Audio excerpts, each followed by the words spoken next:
Nashville International Airport was bustling with its usual Tuesday afternoon chaos. The October air outside was crisp, but inside the terminal, a steady stream of travelers created a warm, humid atmosphere that seemed to cling to everyone's clothes. Sarah Martinez shifted uncomfortably in the uncomfortable plastic chair, her 5-year-old son Tommy bouncing his legs restlessly beside her. "Mommy, when are we going to fly? You said we were going to fly like Superman." Tommy's voice carried that particular pitch that only excited children could achieve, cutting through the ambient noise of rolling suitcases and muffled conversations. Sarah glanced at the departure board again, hoping somehow the numbers had changed. Flight 1847 to San Antonio was now showing a 50-minute delay. She felt her stomach tighten with familiar anxiety, the same feeling she'd been carrying for months since the divorce proceedings had begun. "Soon, sweetheart. The airplane is just making sure everything is perfect for our trip to see Grandma Rosa," she said, forcing a smile and brushing a strand of dark hair from Tommy's forehead. The boy had inherited her olive complexion and his father's restless energy, a combination that made him particularly adorable and particularly exhausting. The gate area was crowded beyond capacity. Business travelers hunched over laptops, their faces illuminated by blue screens as they typed frantically. A group of college students sprawled across the floor, using their backpacks as pillows while playing cards. Near the windows, an elderly couple shared a sandwich, speaking in hushed tones about their grandchildren in Texas. Sarah noticed a man sitting about 3 rows ahead, and something about him seemed different from the typical travelers. He wore a well-worn black cowboy hat that had clearly seen better days, a simple blue and white checkered shirt, and faded Wrangler jeans. His boots were scuffed leather, practical rather than fashionable. What struck her most was how still he sat, completely relaxed, while everyone around him fidgeted and complained about the delay. He was reading a local Nashville newspaper, occasionally folding it to read different sections, when a toddler from a nearby family dropped his toy airplane and it skidded across the floor. The man smiled warmly and gently kicked it back toward the child's mother, tipping his hat slightly in acknowledgement. "Ladies and gentlemen, this is the final boarding announcement for Southwest Airlines Flight 1847 to San Antonio," came the voice over the intercom. "We apologize for the delay and will begin boarding momentarily." Tommy perked up immediately, practically bouncing out of his seat. "Is that us? Is that us, Mommy?" "Yes, baby, that's us," Sarah said, gathering their carry-on bags. She had packed light, just a small suitcase and Tommy's dinosaur backpack filled with snacks, coloring books, and his beloved stuffed triceratops named Rex. The boarding process was typically chaotic. Passengers crowded around the gate despite the clear zone markings on the floor. Sarah held Tommy's hand tightly, worried he might get swept away in the crowd of adults all trying to board at once. As they shuffled forward in line, Sarah overheard conversations around her. A woman in a business suit was complaining loudly into her phone about missing an important meeting. 2 men discussed football statistics with the passion of religious scholars. Behind them, a teenager was FaceTiming with friends, the conversation full of dramatic declarations about how totally crazy traveling alone was. The man in the cowboy hat was about 10 people ahead in line. Sarah noticed how patiently he waited, never pushing or showing any signs of irritation despite the delay. When an elderly woman in front of him struggled with her heavy carry-on, he quietly stepped forward and helped her lift it, accepting her grateful thanks with a simple nod and a genuine smile. "Mommy, why is that man wearing a cowboy hat inside?" Tommy whispered loudly, pointing directly at the man. "Shh, Tommy, it's not polite to point," Sarah whispered back, slightly embarrassed. "Some people just like to wear hats, like how you like to wear your dinosaur shirt." The man must have heard, because he turned slightly and winked at Tommy, who immediately giggled and hid behind Sarah's legs. When they finally reached the gate agent, Sarah handed over their boarding passes. The agent, a tired-looking woman in her 40s with a Southwest Airlines pin slightly askew on her uniform, scanned their passes with mechanical efficiency. "You're in seats 12A and 12B, she said. "Have a nice flight." Walking down the jetway, Tommy's excitement was palpable. He peppered Sarah with questions about how airplanes worked, whether they would see clouds, and if the pilot would let him help fly the plane. Sarah answered as best she could while mentally reviewing her anxiety management techniques. She had never been completely comfortable flying, and doing it alone with Tommy for the first time felt overwhelming. The airplane was a standard Boeing 737 with the Southwest Airlines characteristic blue interior. The smell of recycled air mixed with coffee and cleaning supplies hit them immediately. Passengers were already settling in, stowing luggage and claiming armrests in the age-old airplane etiquette dance. Their seats were halfway down the plane on the left side. Sarah helped Tommy into the window seat, knowing he'd want to look out during takeoff. As she lifted their carry-on into the overhead compartment, she noticed the man in the cowboy hat settling into a seat several rows behind them, 16C if she had to guess. "Mommy, look! The wings are huge!" Tommy pressed his face against the small airplane window, his breath fogging the plastic. Sarah settled into her seat and immediately began her pre-flight ritual, checking that Tommy's seatbelt was secure, locating the safety card, identifying the nearest exits, and taking 3 deep breaths. The familiar pre-flight anxiety was already building in her chest. Around them, the usual airplane boarding symphony played out. Overhead compartments slammed shut, phones beeped with last-minute messages, and the flight attendants began their cheerful but routine safety demonstrations. "Ladies and gentlemen, welcome aboard Southwest Airlines Flight 1847 to San Antonio. We're expecting a smooth flight today with an arrival time of approximately 6:45 p.m. Central Time," announced the head flight attendant, an energetic woman in her 30s with perfectly styled blonde hair. Tommy was mesmerized by everything: the overhead compartments, the tiny bathroom, the way the flight attendants moved efficiently through the narrow aisles. He kept up a steady stream of observations and questions that under normal circumstances Sarah would have found endearing. Today, with her stress level already elevated, she found herself growing short-tempered.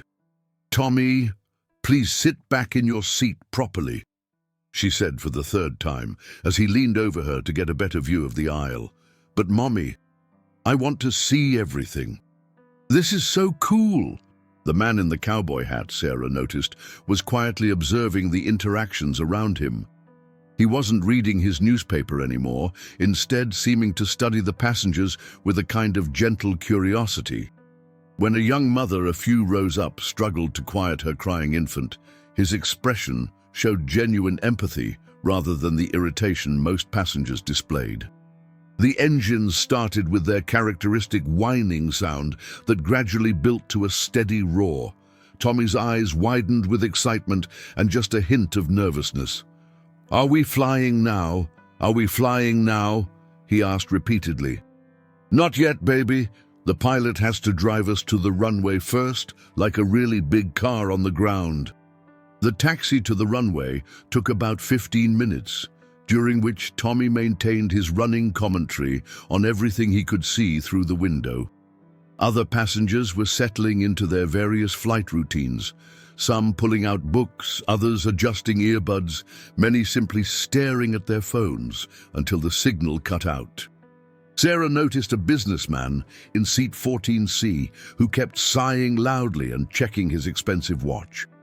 Across the aisle, a college-age girl was nervously chewing her nails while scrolling through what appeared to be study notes. 2 rows up, an elderly man was already snoring softly, his head tilted back at an angle that looked uncomfortable but effective. "Ladies and gentlemen, we've been cleared for takeoff. Flight attendants, please prepare for departure," came the captain's voice over the intercom. The airplane's engines roared to life with renewed intensity. Sarah felt her stomach drop as they began accelerating down the runway. Tommy pressed his face against the window, his mouth forming a perfect O of amazement as the ground began falling away beneath them. "Mommy! Mommy! We're flying! We're really flying!" Tommy shouted, loud enough for half the plane to hear. Sarah felt a mix of pride in her son's wonder and embarrassment at his volume. Around them, some passengers smiled indulgently, while others looked annoyed. The businessman in 14C muttered something under his breath and put on noise-cancelling headphones. As they climbed through the clouds, Tommy's excitement remained at peak levels. He provided narration for everything he saw: clouds, buildings that looked like toys, cars that looked like ants. His joy was infectious, and Sarah found herself relaxing slightly despite her usual flight anxiety. "Look, Mommy, the clouds look like cotton balls, and that one looks like Rex," he pointed excitedly, referring to his stuffed dinosaur. For about 20 minutes, everything was perfect. Tommy was enchanted by the view, Sarah was managing her anxiety well, and the flight seemed to be proceeding smoothly. The seatbelt sign had been turned off, and passengers were beginning to move around, use the restrooms, and settle in for the journey. That's when the turbulence began. The first bump was subtle, just a slight jolt that made a few passengers look up from their books and phones. Captain Williams's voice came over the intercom with practiced calm. "Folks, we're encountering some light chop as we navigate around a weather system. Please remain seated with your seatbelts fastened." Sarah immediately tensed, her knuckles whitening as she gripped the armrests. Flying had always made her nervous, but turbulence transformed that nervousness into full-blown anxiety. Tommy, however, seemed to think the gentle bouncing was part of the adventure. "Whee! It's like a roller coaster, Mommy," he giggled, bouncing slightly in his seat. "Yes, sweetheart, but we need to keep our seatbelts on tight, okay?" Sarah's voice was strained, but she tried to keep it light for Tommy's sake. The second round of turbulence was more pronounced. The airplane dropped suddenly, causing several passengers to gasp. Overhead compartments rattled, and a few carry-on items shifted ominously. The flight attendants moved quickly through the cabin, checking that everyone was properly seated and secured. Tommy's excitement began to waver. The playful bouncing had become more jarring, and the sounds of the airplane, the creaking, the engine strain, the rattling, were growing louder and more unsettling. "Mummy, why is the airplane doing that?" Tommy's voice carried a note of concern for the first time. "It's okay, baby. Sometimes airplanes go through bumpy air, like driving over a bumpy road." "The pilot knows exactly what to do," Sarah said, trying to convince herself as much as Tommy. Margaret Foster, the head flight attendant, made her way down the aisle with the practiced grace of someone who had weathered thousands of flights. She was in her early 50s, with silver-streaked hair pulled back in a neat bun and kind blue eyes that had seen every type of passenger reaction imaginable. "How are you folks doing?" she asked Sarah and Tommy with genuine warmth. "We're okay," Sarah replied, though her tight grip on the armrest suggested otherwise. "It's his first flight." Margaret smiled at Tommy, who was now looking considerably less excited than he had been 20 minutes earlier. "Well, aren't you a brave young man? You know what? The pilots up front are some of the best in the business. They're just driving us around some stormy weather, like taking a detour on the highway." Tommy nodded solemnly, processing this information. "Are we going to crash?" he asked with the directness that only children possess. "Oh goodness, no!" Margaret laughed gently. "This airplane is built to handle much worse weather than this. We're perfectly safe. Would you like some apple juice?" "Yes, please," Tommy said politely, his grandmother Rosa's lessons in manners kicking in even during his uncertainty. As Margaret moved on to other passengers, the turbulence intensified again.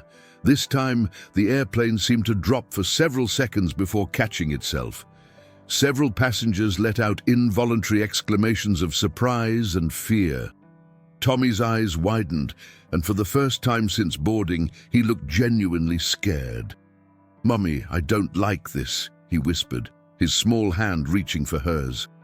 Sarah's heart broke a little. Her own fear was manageable when it was just hers to handle, but seeing Tommy scared made everything worse.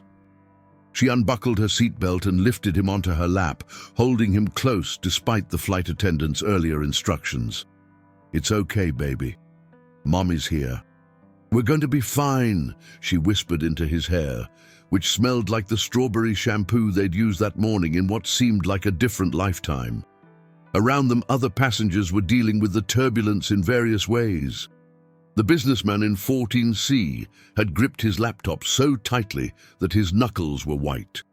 The college girl across the aisle had abandoned her study notes and was staring straight ahead with wide eyes. The elderly man who had been napping was now fully awake, clutching his wife's hand. Behind them, in row 16, George Strait observed the young mother and her frightened son with growing concern.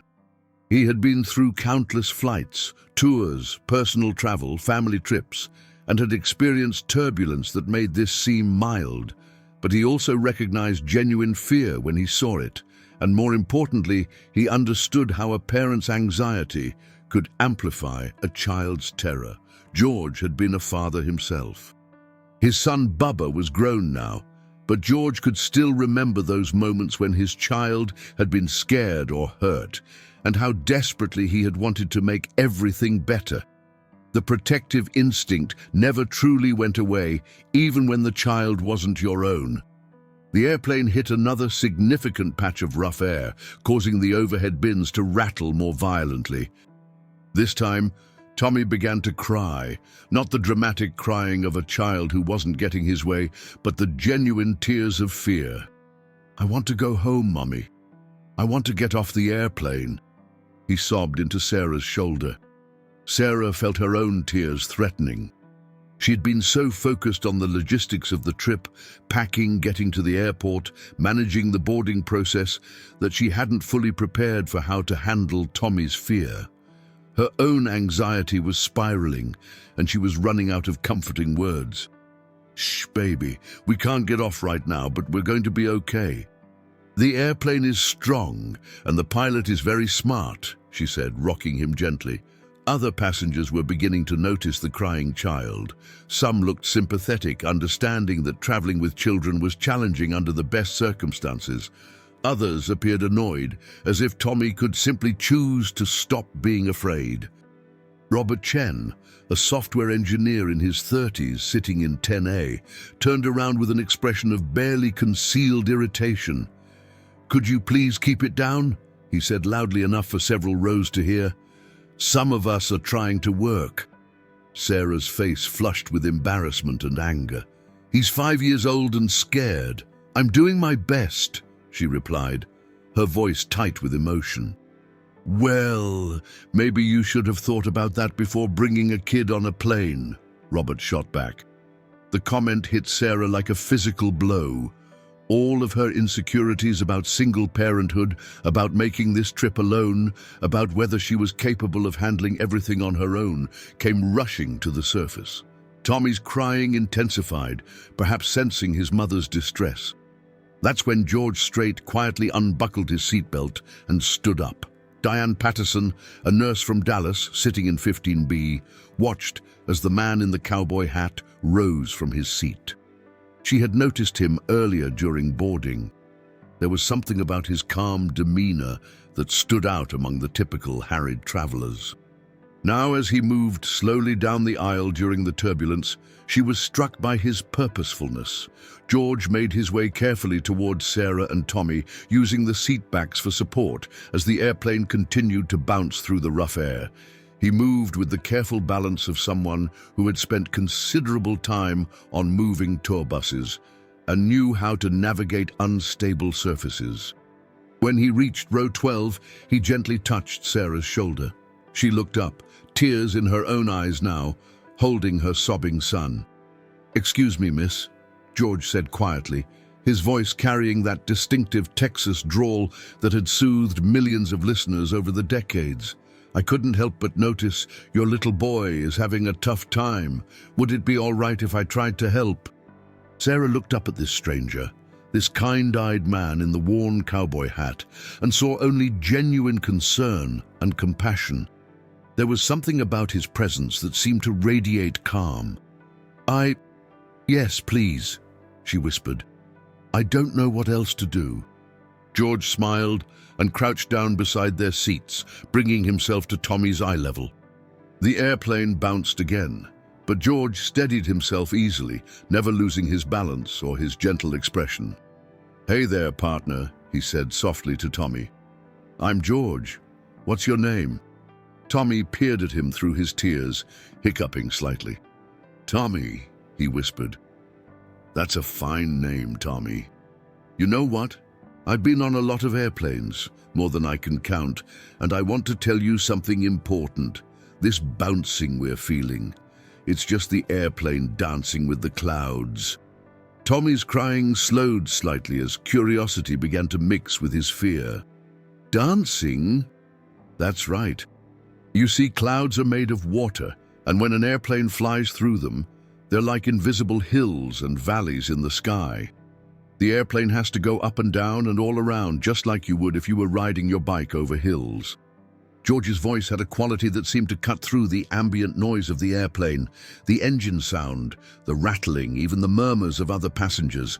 It was warm and steady, like a favorite blanket or a comforting bedtime story. "But what if we fall?" Tommy asked, his 5-year-old logic cutting straight to the heart of his fear. George smiled. "Well, partner, that's the amazing thing about airplanes. They're built to fly just like birds are built to fly. Even when the air gets bumpy, the airplane knows exactly what to do. It's like it has invisible wings that keep us safe."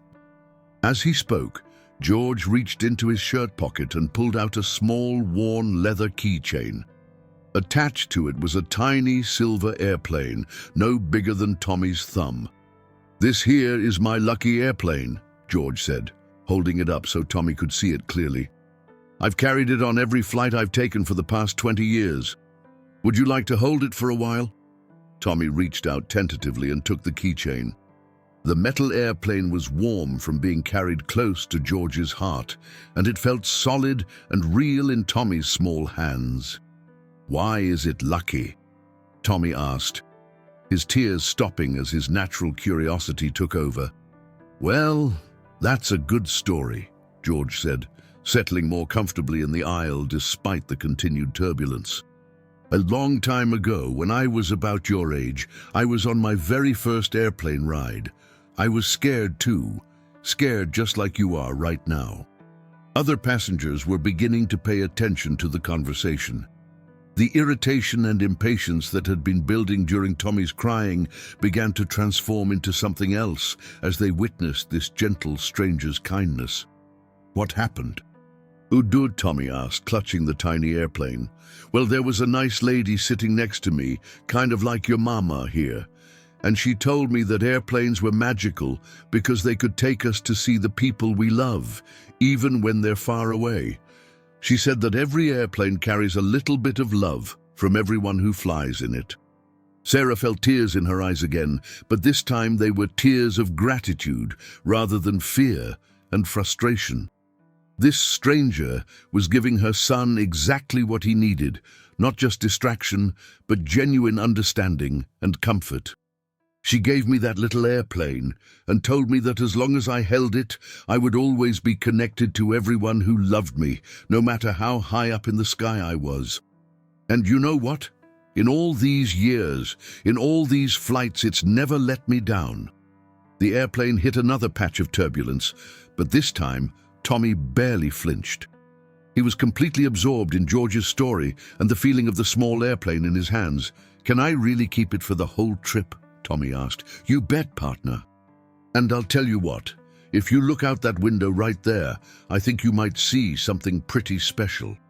Tommy turned to look out the airplane window and gasped in wonder. They had climbed above the storm clouds, and now the view was of endless white clouds below them, lit by the late afternoon sun, like a landscape made of cotton and gold. "It's like we're flying over a magic kingdom," Tommy exclaimed, his fear completely forgotten. "That's exactly right," George said, his eyes twinkling. And you know what that makes you? What? The bravest prince I've ever met, flying through the clouds to see his grandmother. Tommy giggled, the first sound of pure joy he'd made since the turbulence began. The transformation was so complete and so immediate that several passengers who had been watching the interaction broke into smiles. Margaret Foster, the head flight attendant, had been observing the scene from the front of the cabin. In her 23 years of flying, she had seen countless acts of kindness, but there was something special about watching this cowboy-hatted stranger work magic on a frightened child. She made a mental note to find out who he was. There was something familiar about him that she couldn't quite place. As Tommy's crying transformed into giggles and wonder, something remarkable began happening throughout the cabin of Flight 1847. The tension that had been building due to the turbulence and the child's distress began to dissolve, replaced by something warmer and more human. Robert Chen, the software engineer who had complained about Tommy's crying, found himself watching the interaction between George and the little boy. Something about the stranger's patient kindness made Robert reflect on his own reaction. He thought about his nephew back in San Francisco, how scared the 4-year-old had been during their family trip to Disneyland when they'd encountered their first airplane turbulence. Robert quietly unbuckled his seatbelt and made his way back to Sarah and Tommy.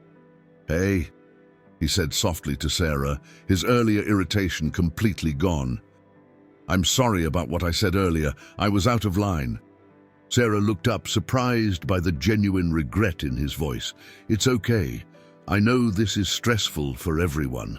"No, it's not okay," Robert insisted. "I have a nephew about his age, and I should have remembered what it's like to be scared when you're little." He turned to Tommy. "Hey, buddy, you want to see something cool on my computer? I've got a flight tracker that shows exactly where we are."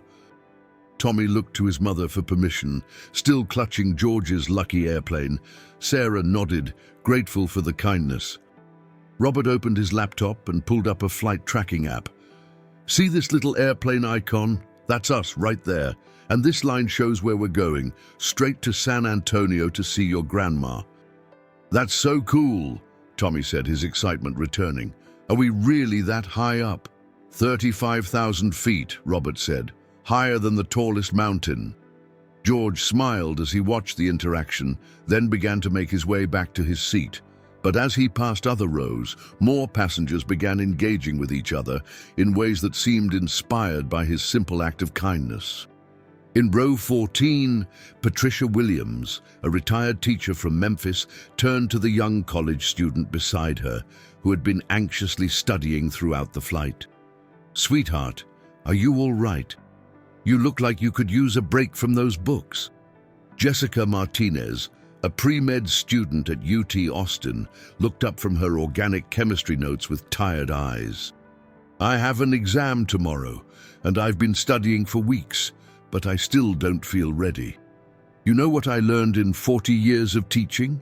Patricia said gently. "Sometimes the best thing you can do for your brain is give it a rest. Tell me about your studies. What kind of doctor do you want to be?" Meanwhile, in the back of the plane, James and Dorothy Henderson, the elderly couple who had been sharing a sandwich earlier, were watching their fellow passengers with renewed interest. Dorothy, who had been a social worker before retirement, recognized something special happening. "James, look at this," she whispered to her husband. "That man with the hat, he just changed the whole atmosphere of this flight." James, a retired Air Force pilot, nodded approvingly. "Good man. Takes character to step up like that when someone needs help." 2 rows ahead of the Hendersons, Maria Santos, a single mother traveling with her teenage daughter, had been struggling with her own anxiety about the turbulence. She had been trying to appear calm for her daughter's sake, but the stress was showing. Her daughter, Sophia, noticed her mother's white-knuckled grip on the armrest. "Mom, are you okay?" "I'm fine, mija," Maria replied, but her voice was tight. An older gentleman across the aisle, hearing their conversation, leaned over. "Excuse me, but I couldn't help overhearing. I'm Captain Henderson, retired Air Force. I've flown through weather much worse than this, and I can tell you with complete confidence that we're in no danger whatsoever." His authoritative but gentle assurance seemed to calm Maria immediately.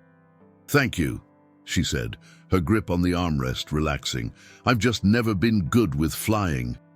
"Perfectly understandable," Captain Henderson replied. "But you're in excellent hands with this crew. Southwest has one of the best safety records in the industry."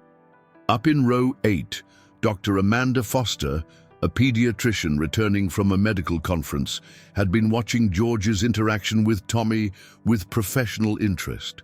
She recognized the techniques he was using: distraction, reassurance, giving the child a sense of agency and control. It was masterful child psychology, delivered with natural warmth rather than clinical precision. Sitting next to her, Kevin O'Brien, a construction foreman from Austin, had been similarly impressed. "That guy's got kids," he said to Dr. Foster. "You can tell by the way he talks to that little boy." "He's a natural," Dr. Foster agreed. "Some people just have that gift with children." Kevin nodded. "My dad was like that. Could calm down any kid no matter how upset they were. Always made me want to be that kind of father when I had kids of my own." The conversation sparked something in both of them: a recognition of the importance of kindness and the impact that caring adults could have on children's lives. Back in row 12, George had returned to his seat, but the effects of his kindness continued to ripple through the cabin. Tommy was now fully engaged with Robert's laptop, tracking their flight path and asking a million questions about airplanes, computers, and geography. Sarah felt a profound sense of relief and gratitude. "Thank you," she said to George as he passed by. "I can't tell you how much that meant." George tipped his hat slightly. "That's a fine boy you've got there, miss. He just needed someone to remind him how brave he already was." As the flight continued, the turbulence gradually subsided, but the change in atmosphere remained. Passengers who had been strangers began talking to each other. Stories were shared, advice was given, and connections were made. Margaret Foster, the head flight attendant, made her way through the cabin with renewed purpose. The transformation she had witnessed was remarkable, and she wanted to acknowledge it. "Ladies and gentlemen," she announced over the intercom, "I've been flying for over 20 years, and I have to say this is one of the most wonderful groups of passengers I've ever had the pleasure to serve. Your kindness to each other, especially to our young traveler here in 12B, exemplifies the best of human nature." The cabin filled with a warm murmur of appreciation. Tommy, still holding George's lucky airplane, beamed with pride at being mentioned. "I just want to say," Margaret continued, "that acts of kindness like we've witnessed today remind us all that we're not just passengers on a flight. We're fellow human beings sharing a journey together." Spontaneous applause broke out, starting with Patricia Williams, the retired teacher, and spreading throughout the cabin. It wasn't applause for any particular person, but rather a collective acknowledgement of the goodness they had all witnessed and participated in. Tommy stood up in his seat and clapped enthusiastically, not entirely sure what he was clapping for, but caught up in the positive energy. His joy was infectious, and soon the entire cabin was laughing and clapping together. In row 16, George Strait smiled quietly to himself. This was why he often chose to fly commercial rather than private when he could manage it. For moments like this, when he could be simply George, a fellow human being rather than a celebrity, and when he could remind himself of the fundamental goodness that existed in ordinary people. The airplane began its initial descent toward San Antonio, and Captain Williams' voice came over the intercom. "Ladies and gentlemen, we're beginning our descent into San Antonio International Airport. Weather on the ground is clear, with a temperature of 78 degrees. Flight attendants, please prepare for landing." Tommy pressed his face against the window again, but this time with excitement rather than fear. "Mommy, look! I can see the city. It's all sparkly." Sarah looked out the window with her son, seeing the lights of San Antonio spread out below them like a constellation. But more than the view, she was struck by the realization of how dramatically their flight had changed from what she had feared it might be. What had started as her worst nightmare, traveling alone with a scared child, dealing with judgment from other passengers, feeling overwhelmed and inadequate as a single mother, had transformed into something beautiful. Her son had not only overcome his fear, but had experienced genuine kindness from strangers. She had witnessed the best of human nature, and she felt a renewed sense of hope about their new life in San Antonio. "You know what, Tommy?" she said, smoothing his hair as he continued to gaze out the window. "What, Mommy? I think this trip is going to be the start of something wonderful for us." Tommy looked up at her with those bright, trusting eyes. "Because of the nice airplane, man?" Sarah glanced back toward George's seat. "Because of all the nice people, baby. Because we learned that there are good people everywhere, ready to help when we need it." As the airplane descended through the evening sky toward San Antonio, the passengers of Flight 1847 prepared for landing with hearts that were somehow lighter than when they had taken off. They had been reminded of something important, that kindness was contagious, that fear could be overcome with compassion, and that sometimes the most meaningful journeys happen not between cities, but between human hearts. The landing was smooth, and as the airplane taxied to the gate, passengers began the usual ritual of gathering their belongings and preparing to disembark. But there was something different about this group.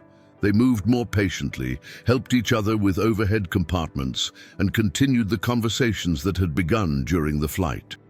Tommy carefully clutched George's lucky airplane as they prepared to leave their seats. "Mummy, do I have to give it back now?" Sarah looked toward George's seat and caught his eye. He shook his head slightly and smiled, mouthing the word, "Keep it." "No, baby," Sarah said. "I think that airplane is meant to be yours now." As they stood in the aisle waiting to deplane, Tommy turned around to look at George one more time. "Thank you for making me brave," he said in his clear, sincere child's voice. George's eyes crinkled with genuine warmth. "You were already brave, partner. I just helped you remember it." As the passengers began filing off the plane at San Antonio International Airport, the atmosphere remained unusually warm and connected. People who would normally have hurried past each other with barely a glance were stopping to exchange contact information and continue conversations that had begun in the sky. Margaret Foster positioned herself near the exit door, thanking passengers as they disembarked. A standard practice, but tonight her gratitude felt especially genuine. When George approached, she touched his arm gently. "Sir, I don't know who you are, but what you did up there was extraordinary. In all my years of flying, I've never seen anything quite like it." George tipped his hat politely. "Just doing what anyone would do, Mom." "No," Margaret shook her head firmly. "Not everyone would have done that. You have a gift." As George made his way into the terminal, several other passengers caught up with him. Dr. Amanda Foster, the pediatrician, walked alongside him toward baggage claim. "I have to ask," she said, "are you a teacher? Or maybe you work with children professionally? The way you handled that situation was textbook child psychology, but delivered with such natural warmth." George smiled mysteriously. "I've just had some experience with children, Mom. Sometimes life teaches you what you need to know." Dr. Foster nodded, sensing there was more to the story but respecting his privacy. "Well, whatever your background, you made a real difference today." Meanwhile, Sarah was helping Tommy gather his belongings, including his new treasured airplane keychain. As they walked through the jetway, Tommy was still buzzing with excitement about the flight, chattering about clouds and brave princes and the nice man with the cowboy hat. "Mommy, can we fly again soon?" Tommy asked, a complete reversal from his earlier terror. "We'll see, baby. First, let's go see Grandma Rosa." In the terminal, Robert Chen caught up with them near the baggage claim area. "Hey, I wanted to apologize again for earlier and to give you this." He handed Sarah a business card. "I work in tech and I develop educational apps for kids. I'd love to send Tommy some of the airplane and geography games we've created. No charge, just a small way to say sorry for being such a jerk." Sarah was touched by the gesture. "That's incredibly kind of you. Thank you." As they waited for their luggage, Tommy noticed George standing by the carousel, patiently waiting like everyone else. The little boy tugged on his mother's hand. "Can I go say thank you again?" he asked. Sarah nodded, and they approached George together. But as they got closer, Sarah overheard a conversation that made her stop in her tracks. Patricia Williams, the retired teacher, was talking excitedly to her husband on the phone. "Harold, you're not going to believe who was on my flight. I just realized it was George Strait, the George Strait. I've been listening to his music for 30 years, and he was sitting right there on my airplane." Sarah's eyes widened as the pieces suddenly fell into place. The cowboy hat, the Texas drawl, the natural way he had with people, the calm confidence. It all made sense now. She had heard George Strait's music countless times over the years. Her own grandmother had been a huge fan, and some of Sarah's earliest memories were of dancing in Rosa's kitchen to songs like Amarillo Morning and Check Yes or No. But what struck her most was the realization that this internationally famous country music legend had gotten up from his seat to help her crying child. Not because he was performing or because cameras were rolling, but simply because he saw someone who needed help. Tommy, oblivious to the significance, walked right up to George with the fearless confidence that only a 5-year-old could possess. "Mr. George, I wanted to say thank you again for the lucky airplane and for teaching me about cloud dancing." George crouched down to Tommy's level again, his famous smile genuine and warm. "You're very welcome, partner. You remember what I told you about being brave? That I was already brave, and you just helped me remember," Tommy recited proudly. "That's right, and don't you forget it." Sarah approached more tentatively, her mind reeling with the recognition. "Mr. Strait," she said quietly, I just realized who you are." George stood up, a slight wariness crossing his features. In his decades of fame, he had learned to read people's reactions when they recognized him. Some wanted something from him, others became starstruck and awkward. He hoped this young mother wouldn't be either.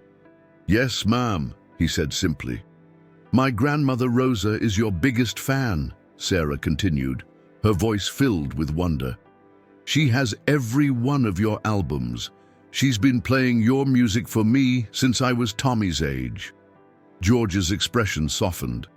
There was something different about the way Sarah mentioned his music, not as a fan seeking an autograph or a photo, but as someone sharing a genuine connection.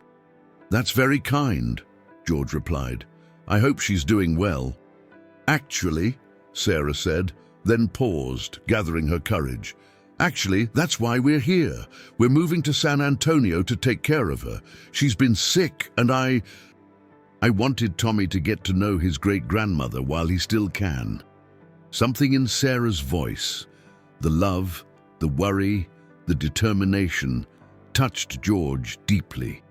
He thought of his own family, his own parents who were no longer with him, and the precious time that was never quite enough with the people we love.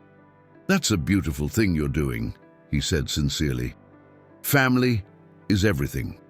Tommy, who had been listening to this exchange with growing confusion, tugged on George's jacket. "Are you famous?" he asked with typical 5-year-old directness. George laughed, a rich, warm sound that several nearby passengers recognized. "I sing songs, partner. Some folks seem to like them." "Do you sing songs about airplanes and cloud dancing?" Tommy asked hopefully. "Well, I don't have any songs about cloud dancing yet, but that's not a bad idea," George said, his eyes twinkling. "Maybe you've given me inspiration for a new song." Patricia Williams, who had been hovering nearby since making her discovery, finally worked up the courage to approach. "Mr. Strait, I'm so sorry to bother you, but I just have to say, I've been a fan for over 30 years. Your music got me through some of the hardest times in my life." George turned to her with the same genuine kindness he had shown Tommy. "Thank you, Mom. That means more to me than you know. But what I witnessed on that airplane today," Patricia continued, "that was even more beautiful than any song. The way you helped that little boy, the way you changed the whole atmosphere of the flight, that's the real measure of a person's character." Other passengers were beginning to notice the gathering, and word was spreading quietly through the baggage claim area that George Strait was among them. But something remarkable was happening. Instead of a feeding frenzy of autograph seekers and cell phone cameras, people were maintaining a respectful distance, perhaps influenced by the kindness they had all witnessed on the flight. Dr. Amanda Foster approached the group, having overheard enough to understand the situation. "Mr. Strait, I'm a pediatrician, and I want you to know that what you did for that child today was more than just kindness. It was therapeutic. You gave him exactly what he needed to process his fear and transform it into confidence." George was clearly moved by the recognition, but not for his fame, for the simple act of helping a scared child. "I just remembered what it was like to be afraid when I was his age," he said. "Sometimes all we need is for someone to remind us that we're not alone." Margaret Foster, the flight attendant, had finished her post-flight duties and spotted the gathering. She approached with a warm smile. "Mr. Strait, I wanted to personally thank you again. In 23 years of flying, I've never seen anything quite like what happened on that plane today. You didn't just help one little boy. You reminded all of us what it means to be human." The luggage carousel finally started moving, and people began focusing on retrieving their bags. But the connections made during the flight weren't ending with the journey. Business cards were exchanged, phone numbers were shared, and promises were made to stay in touch. Robert Chen helped Sarah and Tommy with their heavy suitcases, insisting it was the least he could do.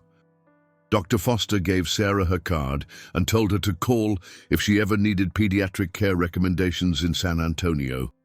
Captain Henderson shared some local restaurant suggestions, and Patricia Williams insisted on getting Sarah's address so she could send Tommy some children's books.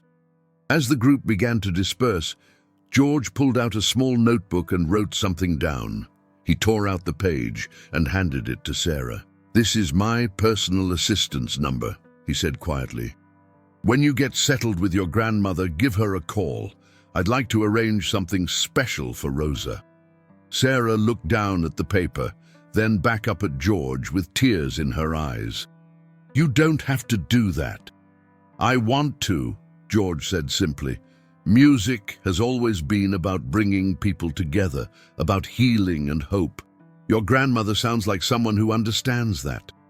Tommy, still clutching his lucky airplane, looked up at George one final time. "Will I see you again, Mr. George?"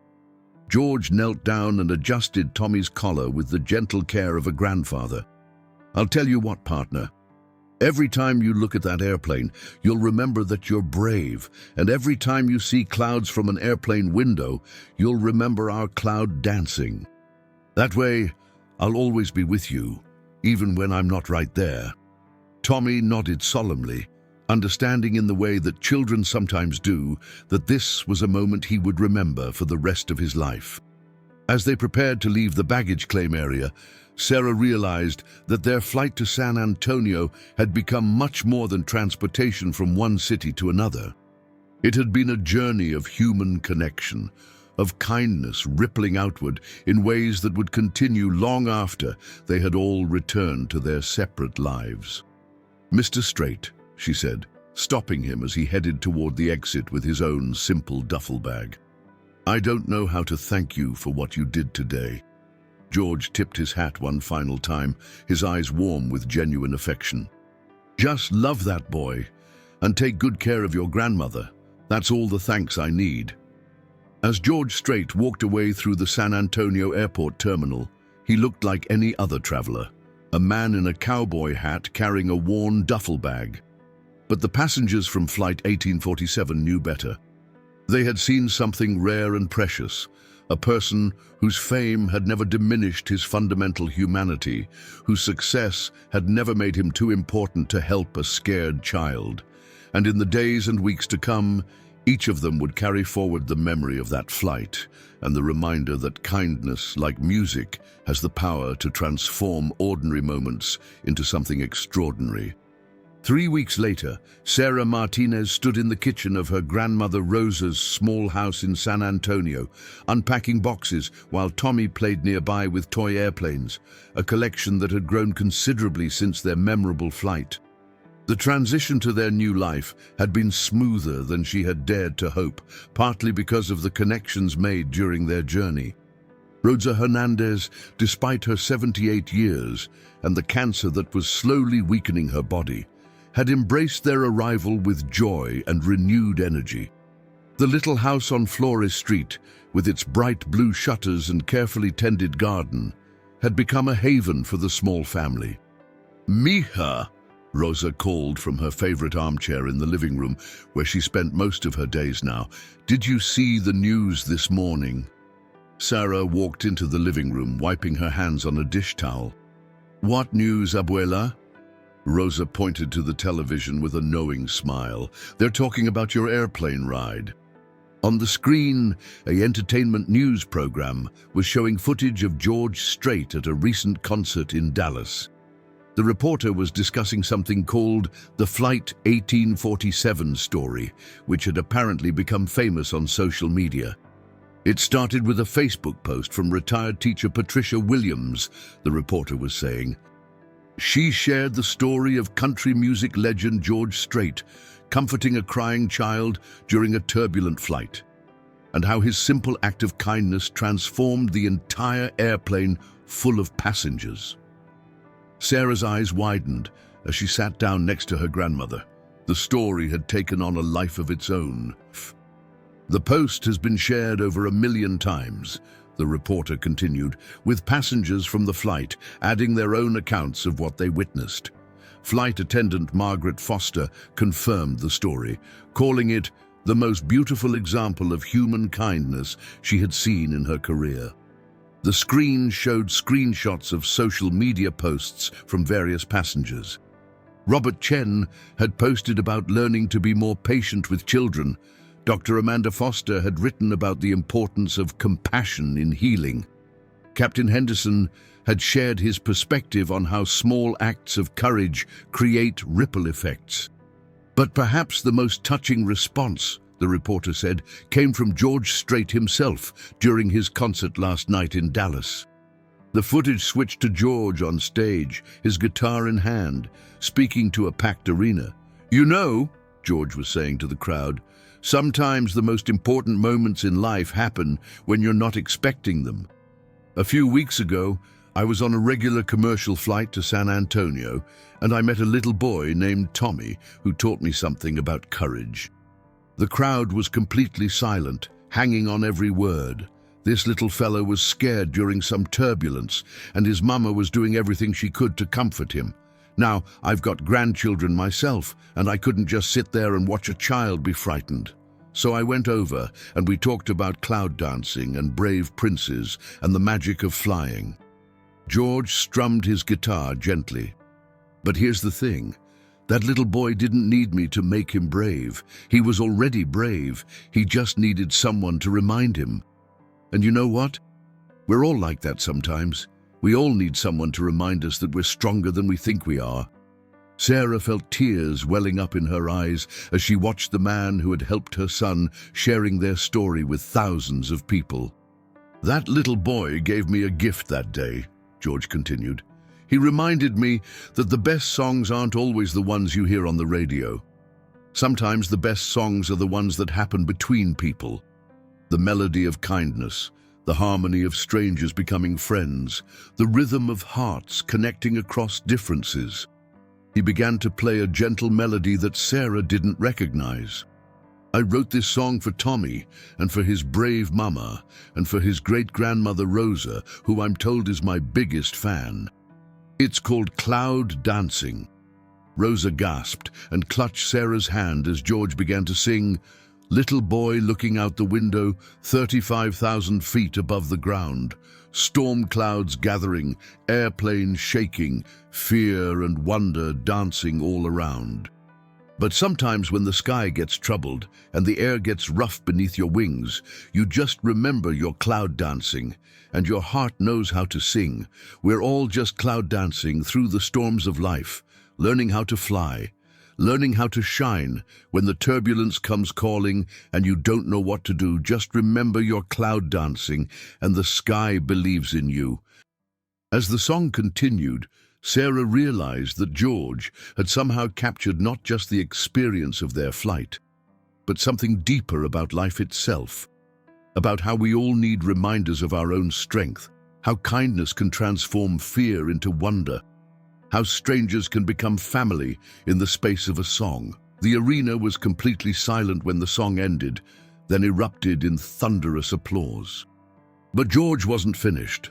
"Now I have one more announcement," he said, smiling broadly. "Tommy, if you're watching this, I want you to know that your brave mama called my assistant like I asked her to. And Rosa, if you're there with them, I have something special planned for you."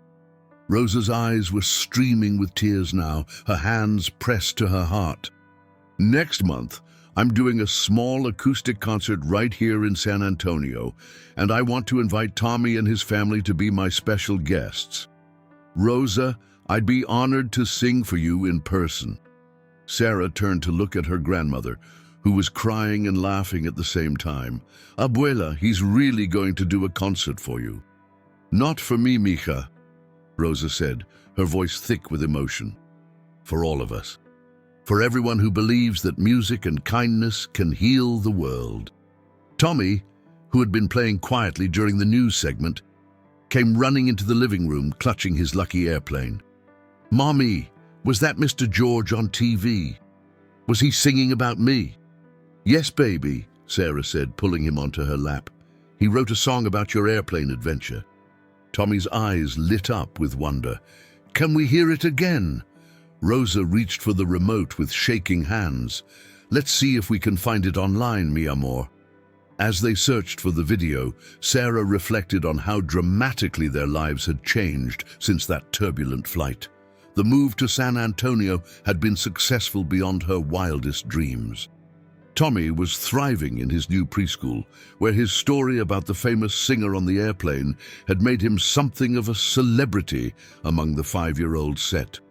More importantly, the time with Rosa had been precious and healing for all of them. The older woman's joy in having her great-grandson nearby had given her a new lease on life, and Tommy's presence had filled the little house with laughter and energy. But perhaps the most significant change was in Sarah herself. The kindness she had witnessed on Flight 1847 had somehow restored her faith in human goodness. The connections made during that journey had continued to enrich their lives. Robert Chen regularly sent educational apps for Tommy, Dr. Foster had recommended an excellent pediatrician, and Patricia Williams had become a pen pal, sending books and letters that Tommy treasured. The doorbell rang, interrupting Sarah's thoughts. She opened the door to find a delivery person holding an enormous bouquet of flowers and a wrapped package. "Delivery for the Martinez family," he said cheerfully.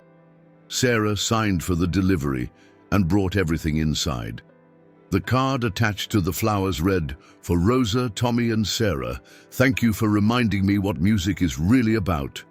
George Strait." Tommy bounced excitedly as Sarah unwrapped the package, revealing a beautiful acoustic guitar with a note, "For Tommy, when you're ready to make your own music, remember you're braver than you believe. Your friend, George." Rosa held the flowers to her face, breathing in their fragrance. "You know, Mika, I've been listening to that man's music for 30 years, but I never imagined he would become part of our family story." "What do you mean, Abuela?" Rosa smiled, her eyes twinkling with the wisdom of someone who had lived long enough to recognize life's beautiful patterns. Music connects people across time and space, mi amor. When I was young and scared, moving to this country with your grandfather, George Strait's songs reminded me that I was brave enough to build a new life. When your mother was little and I was raising her alone after your grandfather died, his music gave me strength. She paused, looking at Tommy, who was carefully examining his new guitar. And now, when I am old, and my time is getting short, his kindness to my great-grandson reminds me that love continues, that goodness passes from one generation to the next, like a song that never ends. Sarah felt the profound truth in her grandmother's words. The connection between their family and George Strait wasn't really about fame or celebrity. It was about the timeless human needs for kindness, courage, and connection. Over the following weeks, the story of Flight 1847 continued to spread. The hashtag cloud dancing became popular on social media, with people sharing their own stories of unexpected kindness from strangers. Airlines began using the story in training programs about customer service and human compassion.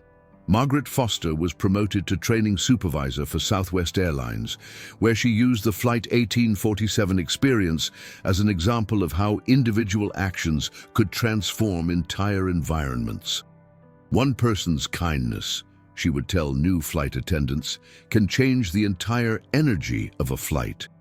Robert Chen started a foundation that provided tablets and educational apps to children in hospitals, inspired by how technology had helped distract Tommy during their flight. Dr. Amanda Foster began incorporating music therapy into her pediatric practice after witnessing how George's song had helped a frightened child. Captain Henderson started volunteering to talk to nervous flyers before flights, sharing his expertise to help people overcome their fears.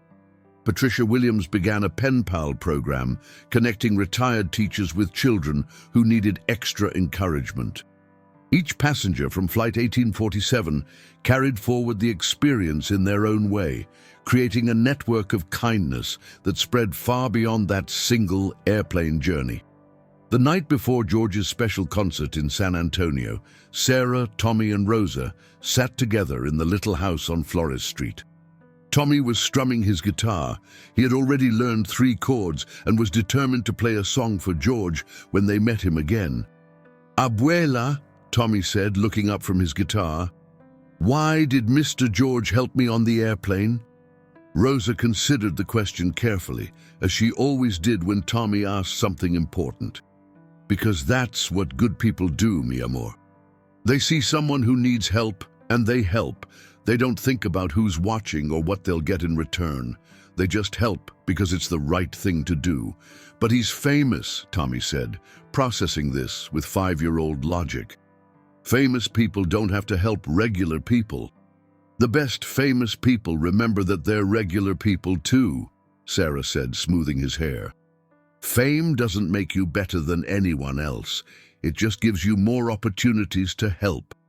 Tommy nodded solemnly, then brightened. "When I'm famous for playing guitar, I'm going to help scared kids on airplanes too." Rosa laughed, a sound full of joy and love. "I have no doubt you will, mi amor, and maybe you'll write songs about cloud dancing and brave princes just like Mr. George."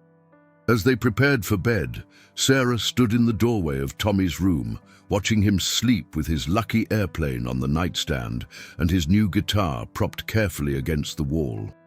Tomorrow, they would see George Strait again, this time as invited guests rather than fellow passengers. But she realized that the real gift hadn't been the concert invitation or the guitar or even the beautiful song. The real gift had been the reminder that kindness exists everywhere, that strangers can become family, and that sometimes the most important journeys happen not between destinations, but between hearts. Outside, the San Antonio night was warm and filled with stars. Somewhere in the sky above, another airplane was carrying its own collection of passengers, each with their own stories, fears, and hopes. And maybe, if they were very lucky, they too would encounter someone who understood that the most beautiful music in the world is the song of human compassion, played one kind act at a time. The story of Flight 1847 had become more than just a memorable flight.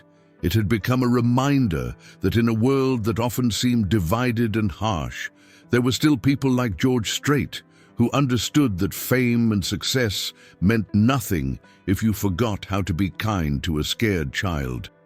And there were still moments when ordinary people could choose to respond to others' pain with compassion rather than irritation, creating ripples of goodness that spread far beyond anything they could imagine. As Sarah finally went to sleep in her grandmother's house, she smiled, thinking about tomorrow's concert and the song that had been written about her son. But mostly she smiled thinking about the truth that Rosa had shared, that love and kindness really do continue from one generation to the next, like a song that never ends. And somewhere across the city, George Strait was probably preparing for his concert, remembering a little boy named Tommy who had reminded him that the most important music wasn't played on stages for thousands of people, but in quiet moments of connection between one human being and another 35,000 feet above the ground, dancing with the clouds.